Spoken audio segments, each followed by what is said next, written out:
ገድለ ዮሐንስ መጥምቅ ዘቀዳሚት። አንድ አምላክ በሚሆን በአብ በወልድ በመንፈስ ቅዱስ ስም እነሆ የመጥምቀ መለኮት ዮሐንስን ዜና ገድልና ተአምራት የተሰጠውን ክብር ሁሉ እንጽፋለን። ጸሎትና በረከቱ ከሀገራችን ከኢትዮጵያና ከሕዝበ ክርስቲያኑ ጋር ይኖር ለዘላለሙ አሜን። የጥፋት ውሃ በመጣ ጊዜ በኖህ ዘመን የሆነውን ወዳጆቼ ስሙ።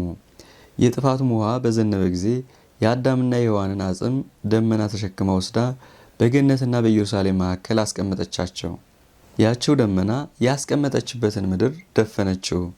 መድኃኒታችን ክርስቶስ የእኛን ሥጋ ለብሶ ወደዚህ ዓለም መጥቶ በሚያስተምርበት ጊዜ እንዲህ አለ፣ እኔን የሚያገለግለኝ ሁሉ አባቴ ያከብረዋል። ዳግመኛም እንዲህ አለ፣ አባቴ ከዚህ ሰዓት ነፍሴን አድናት፣ ነገር ግን ስለዚህ መጥቻለሁ፣ ከዚችም ሰዓት ደርሻለሁ። ያን ጊዜ ይህን ባለ ጊዜ ቀኝ እግሩ በአባታችን በአዳም ራስ ላይ ቆሞ ነበር። ያን ጊዜ አዳምና በሲኦል ውስጥ ያሉት ሁሉ አቤቱ ጌታችን መድኃኒታችን አንተው እንዳልክ ማረን፣ ይቅር በለን፣ እኛንም ለማዳን ኃይልህን አንሳ፣ አቤቱ መልሰን፣ ፊትህንም አብራልን፣ እኛም እንድናለን። እነሆ የብዙዎችን ኃጢአት ይቅር ብለህ ያስተስረይክላቸው አንተ ነህ። ዘማውያንንም አንጽተህ ድንግል ያደረካቸው አንተ ነህ። በአንዲት የእምነት ሃይማኖት ሽፍታውን ወንበዴውን ከገነት ውስጥ ያስገባ አንተ ነህ።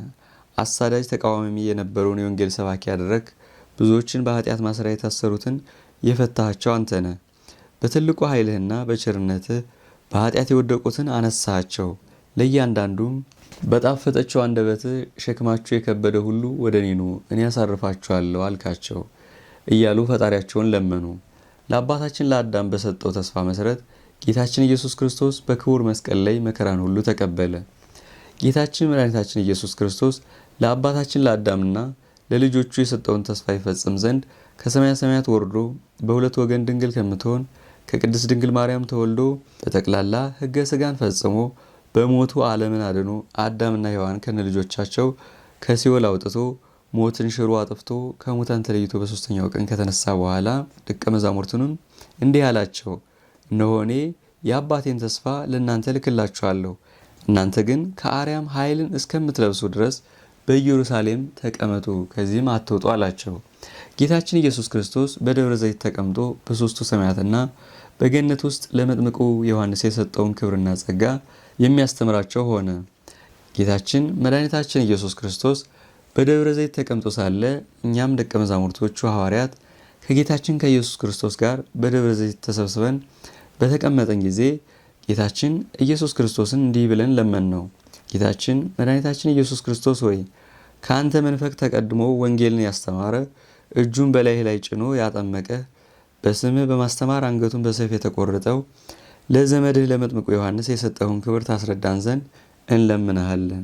በስምህ ደሙ ስለመፍሰሱ አንተ ራስህ በማይሻር ቃልህ ሦስቱን ሰማያ ሰማያት ርስት ጉልት አድርጌ ሰጥቻለሁ ብለህ ነግረህናልና፣ ስለዚህም በምን አይነት ክብር እንዳከበርከው ምን አይነት ቦታም እንደሰጠኸው ታሳየን ዘንድ እንወዳለን።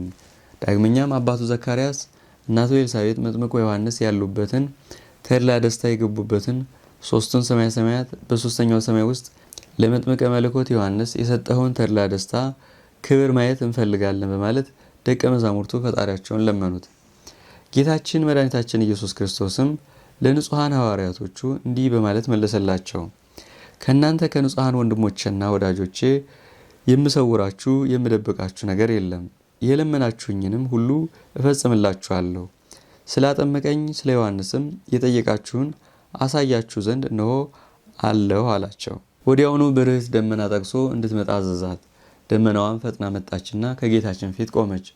ብርህት ደመናዋም በቀረበች ጊዜ ጌታችን ኢየሱስ ክርስቶስ መጀመሪያ በፊታችን ከደመናዋ ላይ ተሳፈረ። እኛም ደቀ መዛሙርቱ በኋላው ተሳፈርን። ከብርህት ደመናዋ ላይ ሁላችንም ደቀ መዛሙርቶቹ እንደተጫን ከውስጣችንም ማንም እንዳልቀረ ባወቅንና በተረዳን ጊዜ ሁላችንም ሐዋርያቶቹ በደመና ላይ ከተቀመጥን በኋላ ያች ደመና ተሸክማ ከአንደኛዋ ሰማይ አደረሰችን። ከዚያም እስከ ሰባቱ ሰማያት አወጣችን። ጌታችን መድኃኒታችን ኢየሱስ ክርስቶስም ከሰባቱ ሰማያት አውርዶ ከአራተኛዋ ሰማይ ውስጥ አስገባን። በዚያም አልተወንም፣ ወደ ታች አውርዶን ከሦስተኛዋ ሰማይ ውስጥ አስገብቶ ከመካከሉ አቆመን እንጂ። እዚያም ባስገባን ጊዜ ከውስጡ አቆመን። ከቦታዋ ማማርና ከተድላዋና ከደስታ ብዛት የተነሳ እያደነቅን ሳለን አባቱ ዘካርያስን እናቱ ኤልሳቤጥን መጥምቀ መለኮት ዮሐንስን አየናቸው። እነርሱም ፍጹም የብርሃን ልብስ ተጎናጽፈው እንደ ፀሐይ ያበሩ ነበር። ጌታችን መድኃኒታችን ኢየሱስ ክርስቶስም ዮሐንስን በመካከላችን አባቱ ዘካርያስን በቀኛችን እንዲቆሙ አዘዛቸው።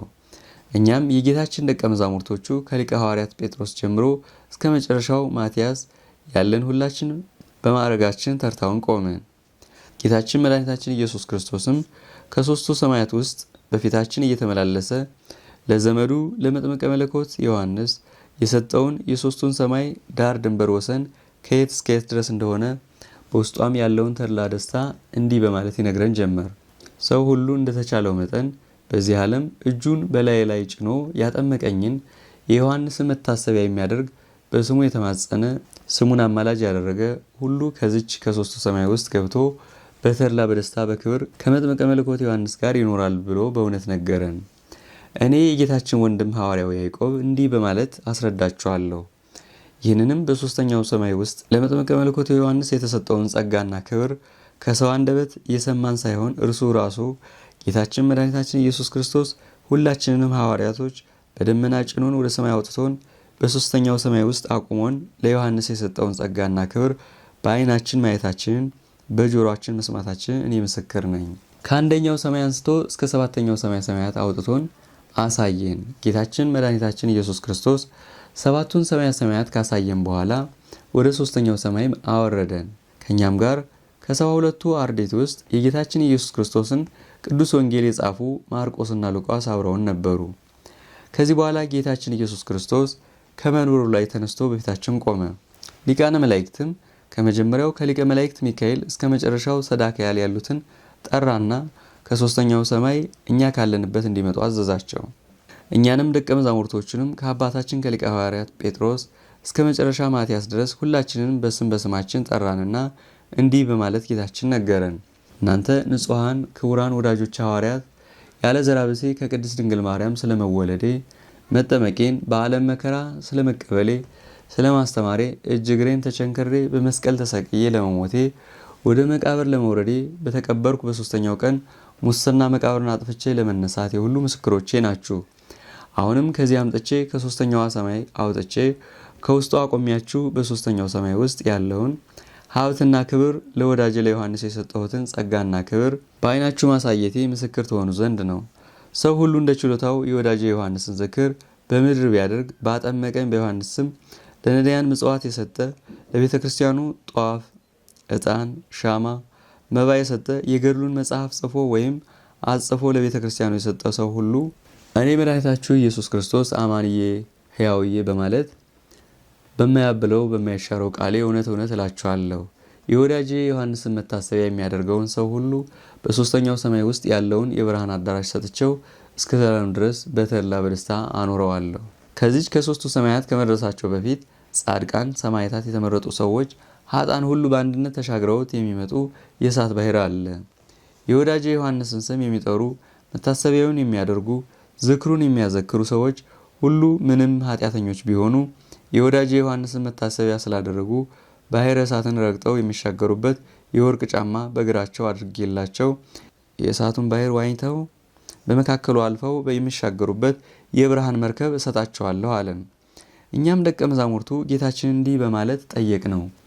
የዮሐንስን መታሰቢያ የሚያደርጉ በብርሃኑ መርከብ ተሻግረው የሚመጡበት የእሳቱ ባሕር ርዝመትና ስፋት ምን ያህል ነው? ወደ ታችስ ጥልቀቷ ምን ያህል እንደሆነ ንገረን። እኛም በዓለም እየዞርን በምናስተምርበት ጊዜ ለሰው ሁሉ እናስረዳቸው ዘንድ ሰው ሁሉ ነፍሳቸው ከስጋቸው ተለይታ ወደዚህ በመጣች ጊዜ መከራውን ተረድተው ፈርተው በስጋቸው ጽድቅን እንዲሰሩ አልነው። ጌታችን ኢየሱስ ክርስቶስም ለሐዋርያቶቹ እንዲህ በማለት መለሰልን።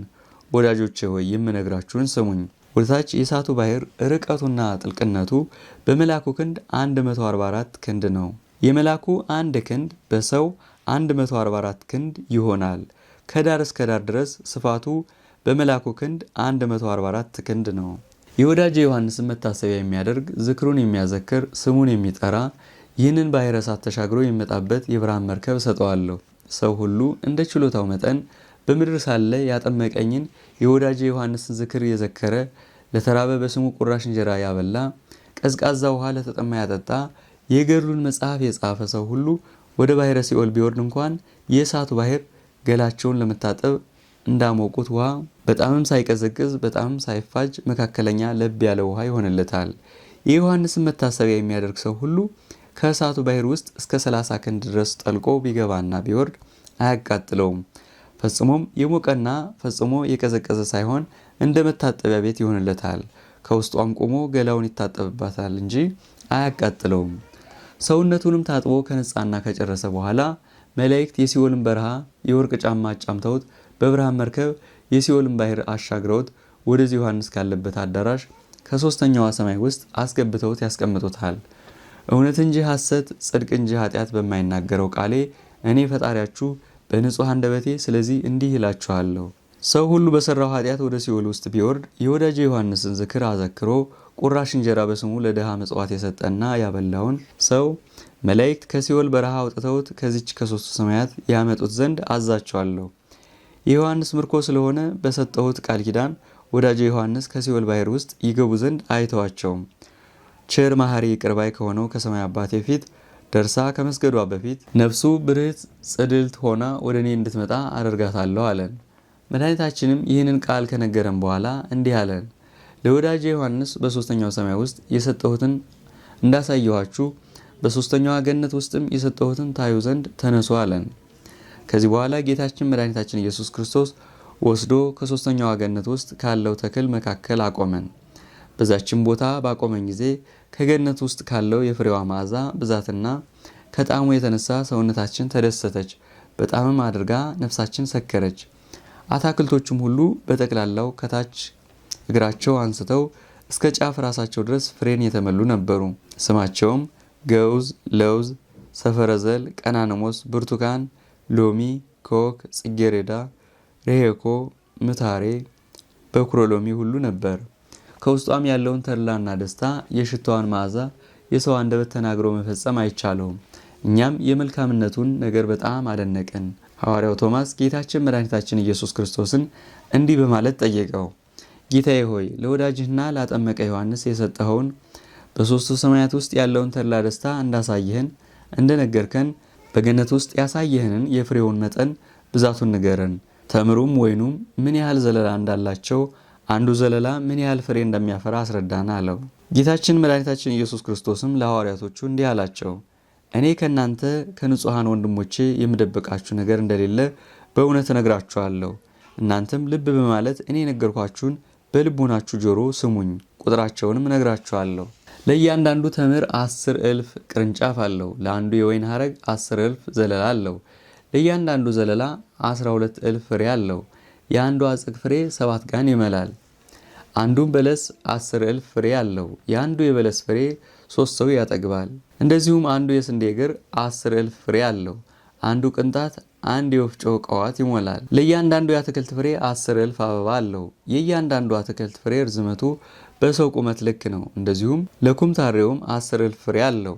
እናንተ ንጹሐን ቅዱሳን ወንድሞቼ ሆይ እነሆ ስለታመነና ስለ ንጹሕ ወዳጅና አገልጋይ ዮሐንስ ይህንን ሁሉ አሳየኋችሁ። በ3ቱ ሰማይ ውስጥም የሰጠሁትን ክብር አስረዳኋችሁ። በ3ኛዋ ገነት ውስጥም የሰጠሁትን ፍሬ፣ ክብር፣ ጸጋና ሀብት ተመለከታችሁ።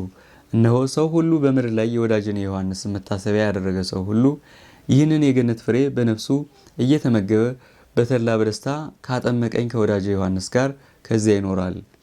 በባሕሪ አምላክነቴ ከልቦናዬ ምንጭ ውስጥ አውጥቼ እውነት በእውነት እኔ እነግራችኋለሁ።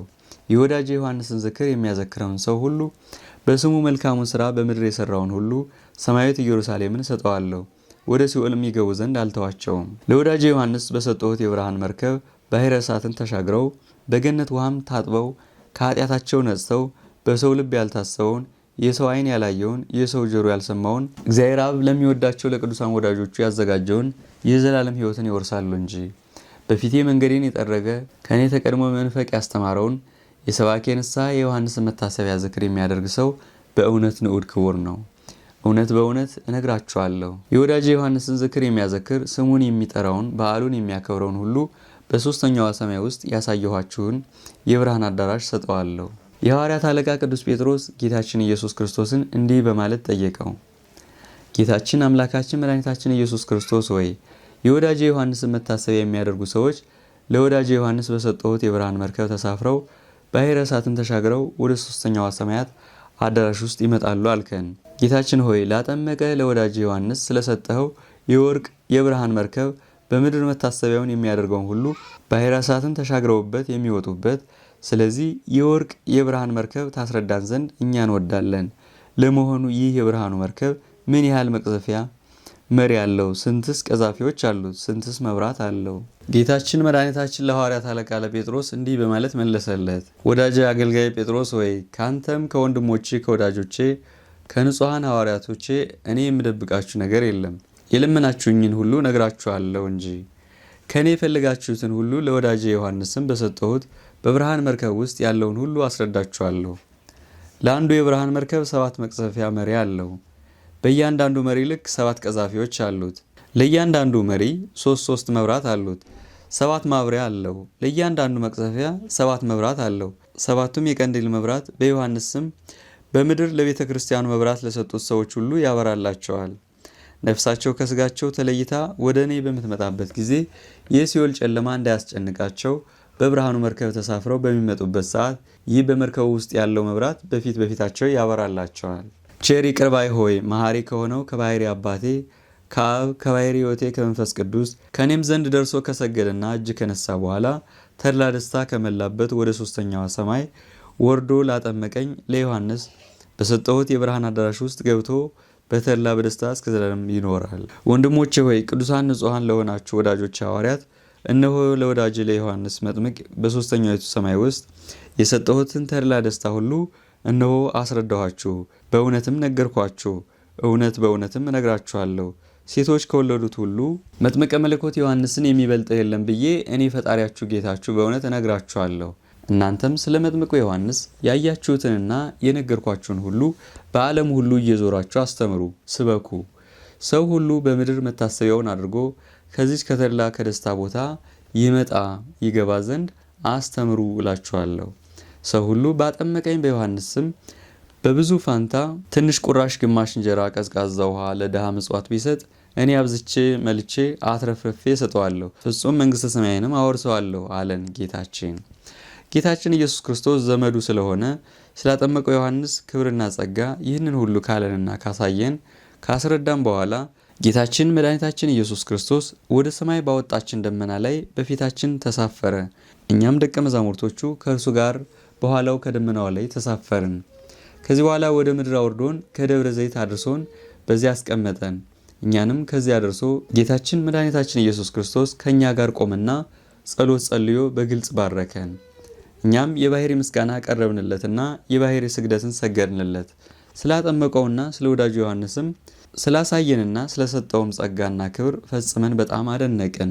ከዚህ በኋላ ጌታችን መድኃኒታችን ኢየሱስ ክርስቶስ በደብረ ዘይት ትቶን በታላቅ ክብርና ምስጋና ወደ ሰማይ አረገ። የጌታችን ወንድም የሆንኩ እኔ ሐዋርያው ያዕቆብ ጌታችን መድኃኒታችን ኢየሱስ ክርስቶስ እኛን ደቀ መዛሙርቶችን ወደ 3ኛዋ ሰማይ አውጥቶን ጌታችን ካሳየንና እኛም በዓይናችን ካየነው ላይ አንዲት ቃል አልቀነስኩም፣ አንዲት ቃልም አልጨመርኩም። እኔም ለመጥምቁ ዮሐንስ በ3ቱ ሰማያትና በ3ቱ ገነት ውስጥ ከተሰጠው ጸጋና ክብር ካየሁት ላይ አልቀነስኩም፣ አልጨመርኩም። እኔም በዓይኔ ያየሁትና በጆሮ የሰማሁትን ጌታችን ኢየሱስ ክርስቶስ ለወዳጁ ዮሐንስ የሰጠውን ክብር ሁሉ ጻፍኩላችሁ እንጂ ይህንንም ባየሁትና በተመለከትኩት መጠንና ልክ ነገርኳችሁ እንጂ። እናንተ የእግዚአብሔር ወዳጆችና ቤተሰቦች ሕዝበ ክርስቲያን በሙሉ ሆይ በ3ቱ ሰማያት ውስጥ ለመጥምቀ መለኮት ዮሐንስ ስለተሰጠው ክብር ስላየሁት ጸጋና ክብር እንዲህ በማለት ነግራችኋለሁ። እልፍ አእላፍ ዓመት በዚህ ዓለም በተድላ በደስታ ከመኖር አንዲት ሰዓት አንዲት ደቂቃ ለዮሐንስ በተሰጠው አዳራሽ ውስጥ በአንድ እግር መቆም ይሻላል በማለት እነግራችኋለሁ። ነቢዩ ዳዊት እንዲህ በማለት በመዝሙሩ ትንቢት እንደተናገረ እልፍ አእላፍ ዓመት በምድር ላይ በተድላ በደስታ ከመኖር በእግዚአብሔር ቤት ውስጥ አንድ ቀን መቆየት ይሻላል ብለዋል። ዳግመኛም እኔ ሐዋርያው ያዕቆብ እንዲህ እላችኋለሁ፣ ለሰው መላ ዘመኑን ሁሉ በተድላ በደስታ ከሚኖር በመጥምቁ ዮሐንስ ቤት ውስጥ የእግር መርገጫ ያህል መኖር ይሻለዋል ብዬ በእውነት እኔ እነግራችኋለሁ። ዳግመኛም ዳዊት በመዝሙሩ እንዲህ አለ፣ እግዚአብሔር ፈጣሪያቸውን በሕግ በአምልኮት የሚሹት የሚፈልጉት ሰዎች ንዑዳን ክቡራን ናቸው። አንተ ግን ሁሉንም ትተህ ሐሳብን ሁሉ ለእግዚአብሔር አሸክመው። ምን እበላለሁ፣ ምን እጠጣለሁ፣ ምን እለብሳለሁ ብለህ አታስብ፣ እርሱ ፈጣሪህ ያስብልሃል ብሏል። በኃጢአት ኑሮ በንስሐ ከፈጣሪው የሚታረቅ በደለኛ ስለ አንድ ሰው በእግዚአብሔር መላእክቶች ፊት በጣም ተድላ ደስታ ይሆናል። ነቢዩ ሕዝቅኤልም በትንቢቱ መጽሐፍ እንዲህ እንዳለ ኃጢአተኛው በንስሐ ከፈጣሪው ታርቆ እስከሚመለስ ድረስ እግዚአብሔር አምላካችን ኃጢአተኛውን በኃጢአቱ እንዳለ መሞቱን አይፈልግም፣ በንስሐ ታርቆ ወደ እርሱ እንዲመለስ እንዲገባ ነው እንጂ። ስለዚህም ወንድሞቼ ሆይ በፍጹም ሕሊናችን በጥቡ ልቦናችን እግዚአብሔር አምላካችንን እንውደደው። ቅዱሳን መላእክቶችን፣ ጻድቃን ሰማዕታትን ሁሉ በዚህ ዓለም በምድር ሳለን ወዳጅ እናድርጋቸው፣ በሚመጣውም ዓለም ወዳጆቻቸው ያደርጉን ዘንድ መታሰቢያቸውን እናድርግ። ይልቁንም በይበልጥ የመጥምቁ ዮሐንስን መታሰቢያ እናድርግ። ጌታችን ኢየሱስ ክርስቶስ ላጠመቀው ዮሐንስ የሰጠውን ጸጋና ክብር ለማንም አልሰጠውም። በሰማይ ላሉ መላእክትም ቢሆን ለምድራውያን ጻድቃን ሰማዕታትም ቢሆን እንደ መጥምቁ ዮሐንስ ጸጋ ክብር የሰጠው የለምና እርሱ ራሱ ጌታችን መድኃኒታችን ኢየሱስ ክርስቶስ በማይሻረው ቃሉ በንጹሕ አንደበቱ እንዲህ በማለት መስክሮለታል። ሴቶች ከወለዱት መጥምቀ መለኮት ዮሐንስን የሚበልጠው የለም፣ በመንግስቱ ግን በልደቱ የሚያንሰው ይበልጠዋል እንዳለ። ስለዚህም እኛም እንደተቻለን መጠን በመጥምቀ መለኮት ዮሐንስ ስም ለቤተ ክርስቲያን መባ እንስጥ። በሚመጣው ዓለም መጥምቀ መለኮት ዮሐንስ በተሰጠው ቃል ኪዳን በፈጣሪው ፊት ስለ ነፍሳችን ምሕረትን ድህነትን ይለምንልን ዘንድ ነፍሳችን ከዚህ ዓለም በምትፈልስበት ጊዜ በፈጣሪው በእግዚአብሔር ፊት ስለኛ ይማልድልን ዘንድ በመጥምቁ ዮሐንስ ስም ለነዳያን ምጽዋት እንስጥ። በዚህም ዓለም ከስጋዊ መቅሰፍት እንዲሰውረንና እንዲያድነን በወዲያኛውም ዓለም ከነፍሳችን መከራ እንዲያድነን የዮሐንስን ስም ጠርተን መታሰቢያውን እናደርግ፣ ዝክሩንም እናዘክር። በመጥምቀ መለኮት ዮሐንስ ስም ቃል ኪዳን እንማጸን። እኔ ሐዋርያው ያዕቆብ ስለ መጥምቁ ዮሐንስ ክብር በዓይኔ ያየሁትንና በጆሮ የሰማሁትን ሁሉ ነገርኳችሁ። እናቶቼና አባቶቼ ወንድሞቼና እህቶቼ ሆይ ልብ በማለት በልቡናችሁ አስቡት። ነገስታት መኳንንት ይፈልጓችኋል በማለት አስጨንቀው አስጠብበው የፊትኝ አስረው የዚህ ዓለም ወታደሮችና ጭፍሮች በያዟችሁ ጊዜ ምን አይነት መደንገጥ ምን አይነት ፍርሃትና መንቀጥቀጥ እንደሚደርስባችሁ እናንተ ራሳችሁ ታውቃላችሁ። ወታደሮችም የፊትኝ ወደ ኋላ አስረው ወደ ነገስታቱ ለመውሰድ በተነሱ ጊዜ ብዙ ገንዘብ ብዙ ሀብት ንብረት እንስጣችሁና ልቀቁን ባላችኋቸው ጊዜ እነርሱም ከመኳንንቱና ከነገስታቱ ፊት ሳያቆሟችሁ አይተዋችሁም። ወታደሮችም ከነገስታቱ ከመኳንንቶቹ ፊት ወስደው ባቆሟችሁ ጊዜ ያን ጊዜ አንድ የምታውቁት ሰው ባገኛችሁ ጊዜ በጣም ደስ ትሰኛላችሁ።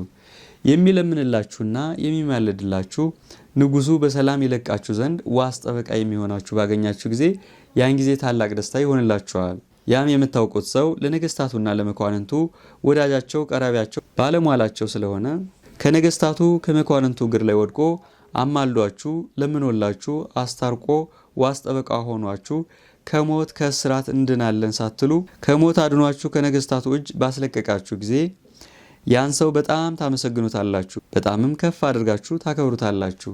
ብዙ ገንዘብ ሰጥታችኋቸው የነገስታቱ ወታደሮች ስላለቀቋችሁ አዝናችሁና ተክዛችሁ ሳለ ያ የምታውቁት ሰው በነገስታቱ በመኳንንቱ ፊት ዋስ ጠበቃ ሆኖ ስላዳናችሁ በጣም ደስ ትሰኛላችሁ። በዚያን ጊዜም ፈጽማችሁ በጣም ታላቅ ደስታ ታደርጋላችሁ። ከደስታችሁም ብዛት ላም በሬ ሙክት አርዳችሁ ትደሰታላችሁ። እንደዚሁም ሁሉ የጌታችን መላእክቶቹ ነፍሳችሁን ከስጋችሁ ለይተው ከጌታችን ከመድኃኒታችን ከኢየሱስ ክርስቶስ ፊት ባቆሟት ጊዜ መጥምቀ መለኮት ዮሐንስ ፈጥኖ ይመጣላችሁ ዘንድና በፈጣሪያችሁ ፊት ስለ ነፍሳችሁ አማላጅ ይሆንላችሁ ዘንድ ይህን ጊዜ አሁን በምድር ላይ ሳላችሁ መታሰቢያውን እያደረጋችሁ ዝክሩን እያዘከራችሁ መጥምቁ ዮሐንስን ዋስ ጠበቃ አድርጉት። እኛም ጌታችን መድኃኒታችን ኢየሱስ ክርስቶስ ለመጥምቁ ዮሐንስ የሰጠውን ጸጋና ክብር ርስትና ጉልት ሁሉ እድል ፈንታ አድርጎ የሰጠን ዘንድ የዮሐንስን መታሰቢያ እናደርግ። የመጥምቀ መለኮት ዮሐንስን ዝክር የሚያዘክር መታሰቢያውን የሚያደርግ የገድሉን መጽሐፍ የሚጽፍና የሚያጽፍ ሰው ሁሉ በልብ መታሰቡ በአፍ መነገሩ ከፍ ከፍ ይበልና የክብር ክብር ምስጋና የሚገባውን ጌታችን ኢየሱስ ክርስቶስ ከቸር አባቱ ከአብ ማህያዊ ከሚሆን ከመንፈስ ቅዱስ ጋር ስሙን በኢየሩሳሌም ሰማያዊት በብርሃን ምሰሶ ላይ በጽድቅ ቀለም እስከ ዘላለም ድረስ ይጽፍለታልና። ጌታችን መድኃኒታችን ኢየሱስ ክርስቶስ ይህንን ዓለም ለማሳለፍ በክበበ ትስብእት በግርማ መለኮት በሚመጣበት ጊዜ መንገዱን ጠራጊ በሆነ በመጥምቁ ዮሐንስ ጸሎትና የብርሃን እናቱ በሆነች በድንጋሌ ሥጋ በድንጋሌ ነፍስ በጸናች በእመቤታችን በቅድስት ድንግል ማርያም አማላጅነት ያን ጊዜ ሁላችንንም በአንድነት በቀኙ አቁሞን ይማረን። የአባቴ ወዳጆች ዓለም ሳይፈጠር ያዘጋጀሁላችሁን መንግሥተ ሰማያትን ተወርሱ ዘንድ ወደ እኔ ኑ በማለት የደስታ ቃል ያሰማን ለዘላለሙ አሜን። የመጥምቀ መለኮት ዮሐንስን ጸሎትና በረከት የቃል ኪዳኑ ሀብት የአማላጅነቱ ልመና ከዚች ከቤተ ክርስቲያን ውስጥ በተሰበሰብነው ከትንሹም ከትልቁም ጋር ይሁን ለዘላለሙ አሜን። ልመናው አማላጅነቱ ይደረግልን፣ በረከቱና ረድኤቱ ይደርብን፣ ጸሎቱ ይጠብቀንና መጥምቀ መለኮት ዮሐንስ ያደረገው ተአምር ይህ ነው። በዚህች ዕለት ሰኔ 30 ቀን የመጥምቁ ዮሐንስና ለፈጣሪው ሕግ ቀናተኛ የሆነው የኤልያስ ረድ የነቢዩ የኤልሳ አጽም ተገልጾ ታየ። በዚች ቀን ለሕገ እግዚአብሔር ቀናኢ የሆነው የኤልያስ ደቀ መዝሙር የኤልሳና የመጥምቁ ዮሐንስ አጽም ወደ እስክንድርያ ሀገር መግባቱን ተነገረ። የሮም ንጉሥ የጢጦስ ልጅ ካፈረሰ በኋላ ሉሊያኖስ የተባለ ከሃዲ በእርሱ ዘመን የአይሁዶችን ቤተ መቅደስ በኢየሩሳሌም ይሰራ ዘንድ ፈለገ፣ ወደደ። የማይፈርስ ሆኖ ድንጋይ በድንጋይ ላይ አይቀርም ብሎ ጌታችን ኢየሱስ ክርስቶስ የተናገረውን ቃል ይሽር ዘንድ ከሃዲ ሉሊያኖስ በክፉ ምግባሩ ተነሳስቶ የአይሁድን ቤተ መቅደስ ያንጽ ዘንድ ጀመረ። እርሱም ቀን ሲያንጽ ይውላል፣ ሌሊት ግን ማን እንደሚያፈርሰው ሳይታወቅ ፈርሶ ያድር ነበር። እርሱ እያነጸ ብዙ ቀን ደከመ፣ ነገር ግን ምንም ሊሳካለት ዘንድ አልተቻለውም። እርሱም አይሁዶችን ሰብስቦ እንዲህ በማለት ጠየቃቸው። ቀን የሰራ ነው ሌሊት ፈርሶ የሚያድረው በምን ምክንያት ነው አላቸው። እነርሱም እንዲህ በማለት መለሱለት። የክርስቲያኖቹ ታላላቆች የክርስቶስ ምዕመኖች የሚመኩባቸው አጽም በዚች ቦታ ውስጥ ተቀብሮ እነሆ አለ። ስለዚህም ነገር ነው ቀን የተሰራው ሌሊት ፈርሶ የሚያፍረው። እነርሱም በዚህ ቦታ የተቀበሩት የነቢዩ የኤልያስ ደቀ መዝሙር ኤልሳና ጌታውን ያጠመቀው ዮሐንስ ናቸው። አሁንም የእነርሱን አጽም አውጥተህ በእሳት ካላቃጠልክ ታነጽ ዘንድ ፈጽሞ አይቻልህም። አሁንም ፈጥነ ተነሳና የእነዚህን አጽም አውጥተህ በእሳት አቃጥል አሉት። ከሃዲ ሉሊያኖስም ይህን በሰማ ጊዜ የቅዱሳኖቹን አጽም አውጥተው በእሳት ያቃጥሉ ዘንድ ወታደሮችን አዘዛቸው። ጭፍሮቹም ይህን ትእዛዝ ከጌታቸው በሰሙ ጊዜ አውጥተው በእሳት ያቃጥሏቸው ዘንድ መሬቱን ይቆፍሩ ዘንድ ጀመሩ።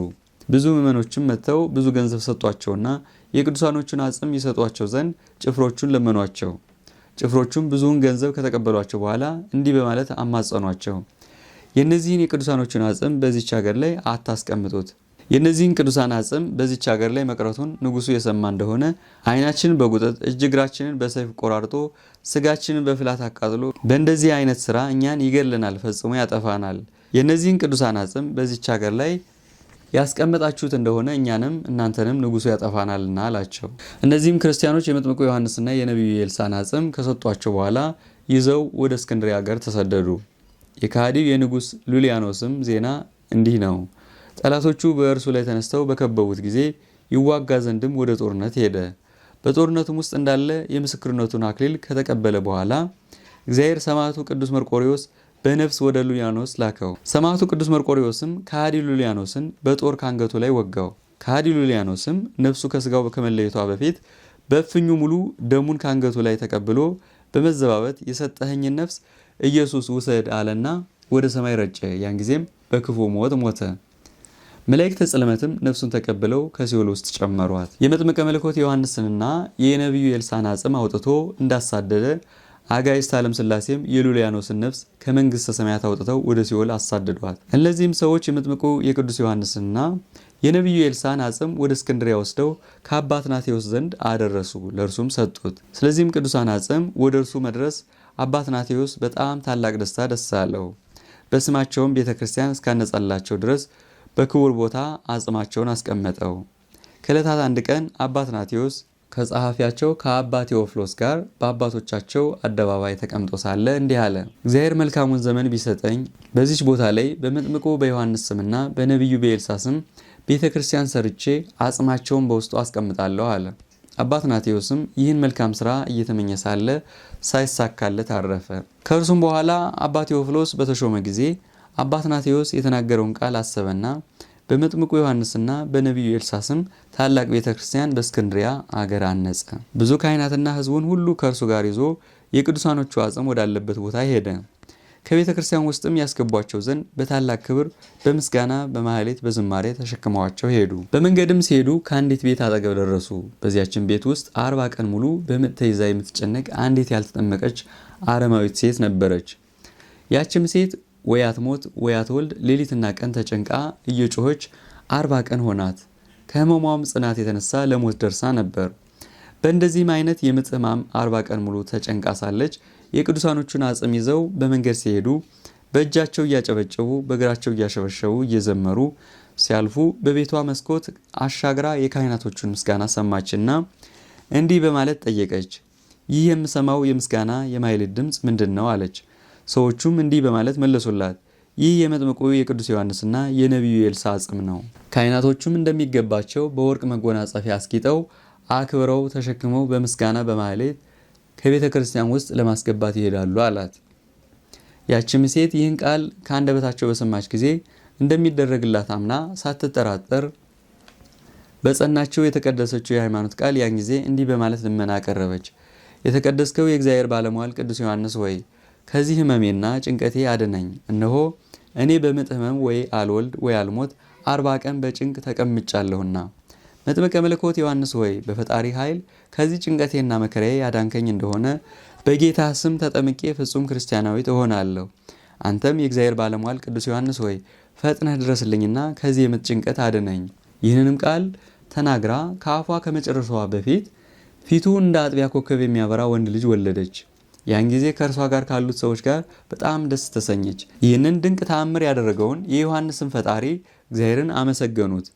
ከዚህም በኋላ በቤቷ ውስጥ ካሉ ሰዎች ጋር በዮሐንስ ፈጣሪ አምና የክርስትናን ጥምቀትን ከቤተሰቦቿ ሁሉ ጋር ተጠመቀች። የልጇንም ስሙን ዮሐንስ ብላ ሰየመችው። የመጥምቁ የቅዱስ ዮሐንስና የነቢዩ ኤልሳዕን አጽም በዝማሬ በማኅሌት ከቤተ ክርስቲያን ውስጥ አስቀመጡት። በዚህችም ዕለት ብዙ ድንቅ ተአምራት ታየ። አባ ቴዎፍሎስ ከብዙ ካህናት ጋር ከቤተ ክርስቲያን ውስጥ እየተመላለሰ ቤተ ክርስቲያኑን እየባረካትና እየቀደሳት ሳለ እነዚህም ቅዱሳን በቤተ ክርስቲያን ውስጥ እየተመላለሱና እየዞሩ ቤተ ክርስቲያኑን ሲባርኩ አዩአቸው። የመጥምቁ የቅዱስ ዮሐንስም አርያና መልክ ሰውነቱ በፀጉር ተሸፍኖ ጽሕሙ በደረቱ ላይ የወረደ ነበር። ነቢዩ ኤልሳዕም ቁመቱ በጣም ረዥም ሆኖ ራሱ በራ ነበር። አባ ቴዎፍሎስና ሕዝቡ ሁሉ ይህን ድንቅ ታምራት ባዩ ጊዜ በጣም ደስ ተሰኙ። ዮሐንስና ኤልሳዕም ቤተ ክርስቲያኑን ባርከው ከጨረሱ በኋላ ከእነርሱ ተሰወሩ። ሰማዕቱ ኤጲስቆጶስ አባ መቃርስም ባረፈ ጊዜ ስጋውን ከእነርሱ ስጋ ጋር አደረገ። እግዚአብሔር በመጥምቁ በዮሐንስና በነቢዩ በኤልሳዕ ጸሎትና ልመና የጸሐፊውን የአባታችን የጽጌ ብርሃንን ነፍስና አገልጋዩ ወለተ ወልድን ይማራቸው ለዘላለሙ አሜን።